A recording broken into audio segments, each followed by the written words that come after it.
Saturday out here in West Texas, and so I thought I would start a new project.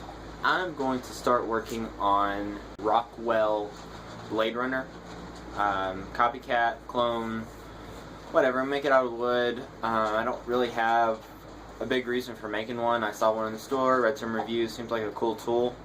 I've got a jigsaw that I rarely use because I just can't really cut accurately with a jigsaw. I don't know why. I can do great with my bandsaw. I don't own a scroll saw, so just looks like a fun little project to try and see how it turns out. If it turns out bad, it turns out bad. If it turns out good, then hey, I've got a new way to use the tool. Okay, this is my jigsaw. It's just your Black & Decker jigsaw. Got it for Christmas. It's got a quick release T-shank blade holder. I like that feature. I plan on leaving the front open, so as it's sitting in there, I can simply reach in and do this. I've got a variable speed adjustment on the side for scroll cuts, metal, PVC, and laminate.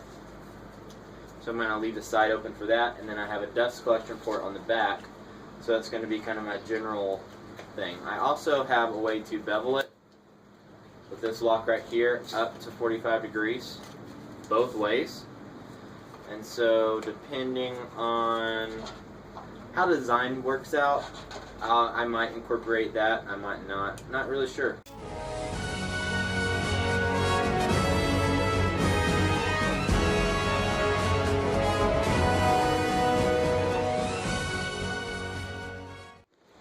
Okay, I removed most of the waste here with my table saw, and then I removed the rest with just my router and dado blade, or dado bit.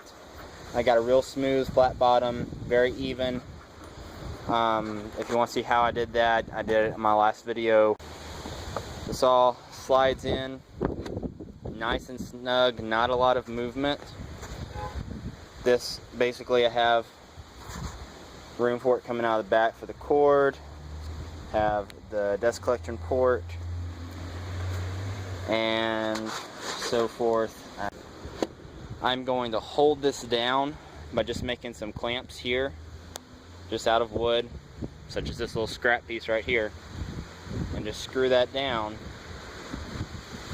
to hold that in place, and that should hold it nice and snug where it won't come out. I've also got two screw holes right here that I might use to hold it in, but this way, if I use these, I can get it out nice and easy, and then I can go around the back too and put a little brace right there to hold it in. So that's how I'm going to do that. I'm not going to use glue to attach these, that way I can basically adjust it as needed, and hopefully still be able to slide this out from underneath and then slide it back in. For the back, I'm going to use a kind of wedge to wedge it in place, and I think this is going to work out pretty nicely. So all I'm going to do now is just use my drill with a key. Just FYI, this is 1/2 inch plywood, this base is 3/4 inch.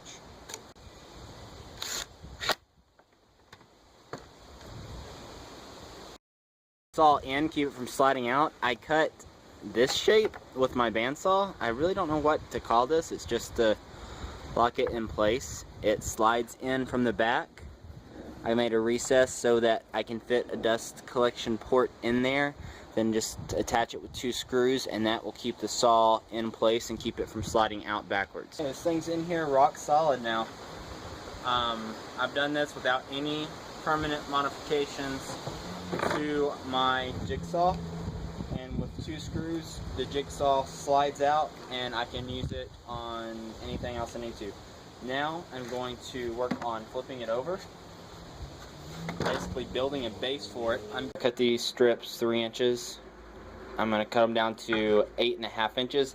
That gives me clearance for my saw. Whatever your saw measures, that's what you should do. I added 1/2 inch, so it actually is 8 inches. So I added 1/2 inch to give me just extra clearance. I'm going to cut these down on my table saw. I've marked in 3 inches on both sides. I'm probably going to trim the top a little bit because I think it's going to be a little too big for what I want.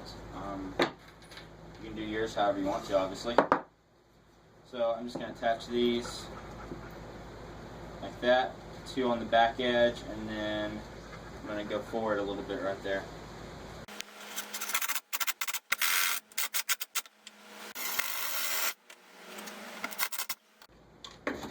Okay, we've got these in place. Now I've just got to decide where I want the 2 front ones. Okay, I'm making this design up as I go. And so I've just decided that it would be better to place that approximately right there. I'm going to line these up, obviously. Make sure my pocket holes are on the outside so I can attach the base easier later. Okay, I'm almost done with part 1 of this video. What I've done is I did cut just a radius on the top here. Just smooth it out, take off the sharp corners. I'm going to sand it a little bit, smooth it out. I just used the lid of a coffee can for the cut. Nothing fancy. And now I'm just going to clamp it down. Okay, now that I have this clamped down, I've got this set up. I've got it squared up. And I am just going to basically cut the relief into the back. And my channel will guide me and make sure it's straight.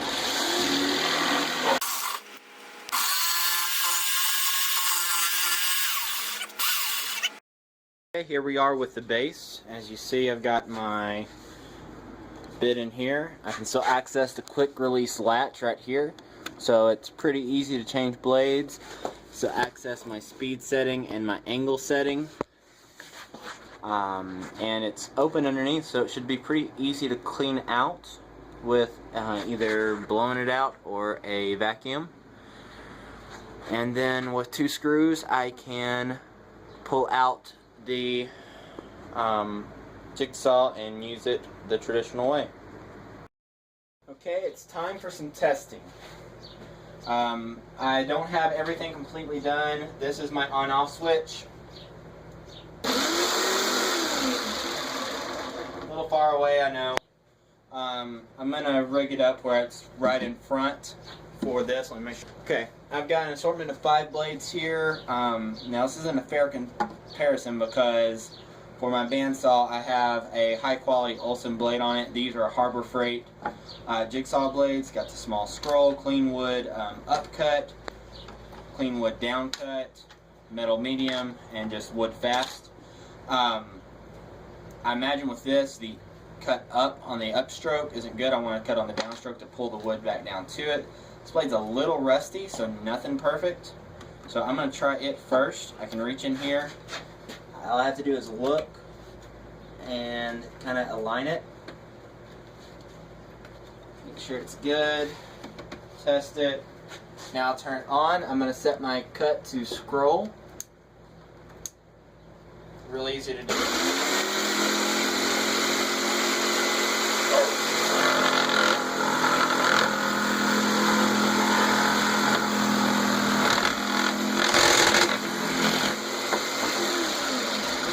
That is a lot of vibration. You can see how that kind of got away from me there. Let's see what happens if you cut on the upstroke.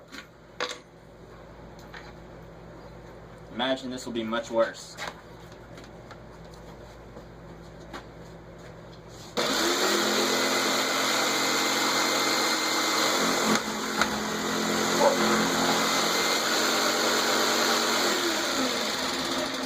Okay, cutting on the upstroke is not a good idea.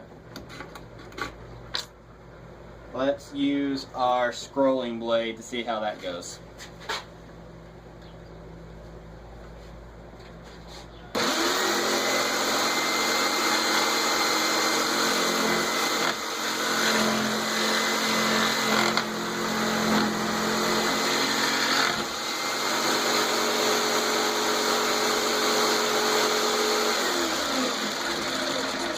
So, not great. I've got a lot of vibration. I probably need some better blades. Let's try an inside cut.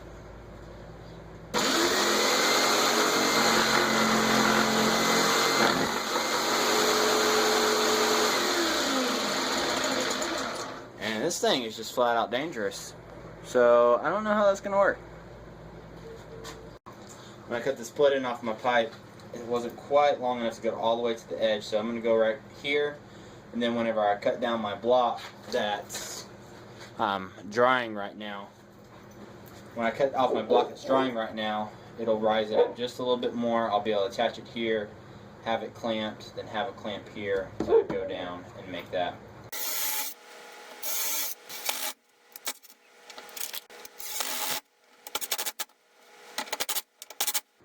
With my new drill press fence that I made in my last video, you can see it's really easy for me to get all this aligned. Just used some spring clamps to hold everything in place, very stable. And I used it to drill out this shape that is not very easy to drill out.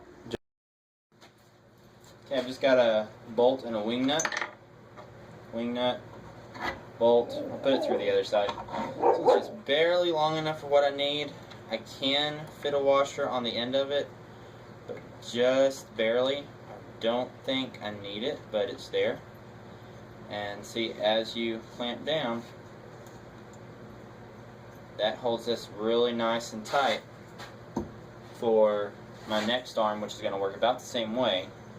And so I can loosen this up, adjust the position of it, twist it out of the way when I need to, and then lock it back down. I'm seriously thinking about renaming this show Make It Up As You Go Woodworking. What I've got is I've got my bar that goes in here. Then I've got my other clamp, that's going to fit on here. Fits on very tightly. That's a good thing. Now you can just tighten that up, and now this will stay. Now what I'm going to do, this is going to be my guide, but I want to be able to have it sit level on my workpiece. So now I think I'm just going to cut out like the center of this, that way this will sit inside and do like that. But I'm just going to mark a line right here, and then I'm going to cut basically a presser foot out like a sewing machine. I just move this over so I can see where my blade protrudes. I'm going to come out, just eyeballing it about 1/2 inch in front of where the blade would be. Just grab a line, and then I'm just going to kind of make an arc out of this. Here we are. This is the presser foot that should hold the piece down, but still allow me to kind of see where my blade is, see where my cut is. Obviously it needs to be sanded. I rounded over these corners so that it would allow for clearance here. So I've got my on and off switch right here. So this acts as a blade guide and also acts as a clamp. It does have a little bit of play in here. I probably should have doubled this up. I've actually got a extra block I can cut to make a double thickness clamp if I need it. Just wing nuts, bolts, hand tight. So let's cut and see what happens.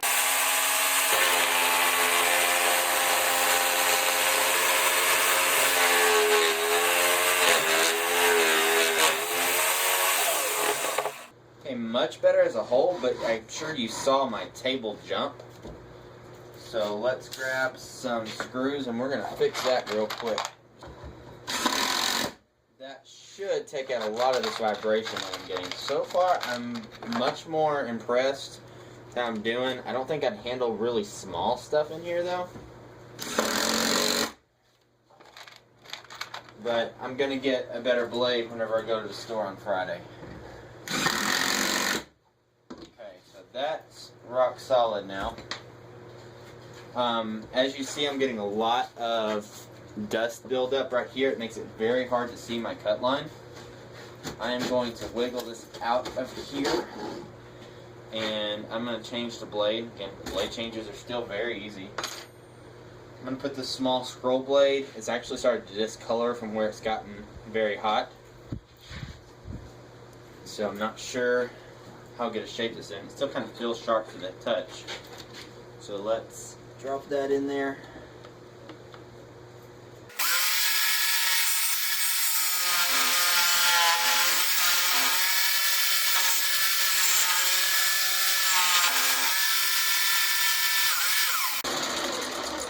some point, this actually kicked my blade guide off.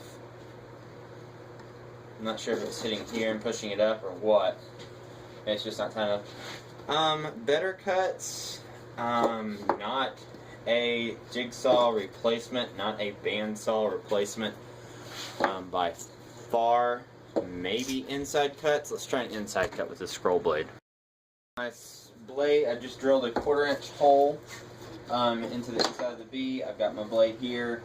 The problem with my setup is very difficult to see my cut line. One, because dust buildup is horrid, and two, this foot really isn't wide enough to see my blade, but it's also got to guide the blade. So I've got this tightened down. Let's flip it on.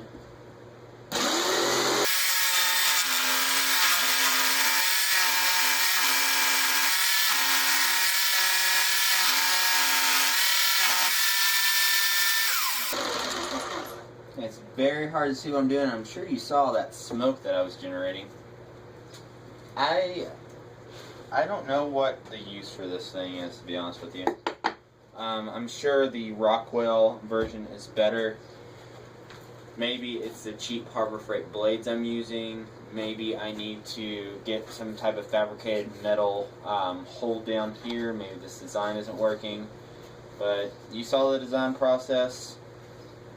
You saw how I came up with this. For good, for bad, for ugly. This is 1/2-inch plywood. I'm sure if I used some just 1/8-inch hardboard, it would go through it easily.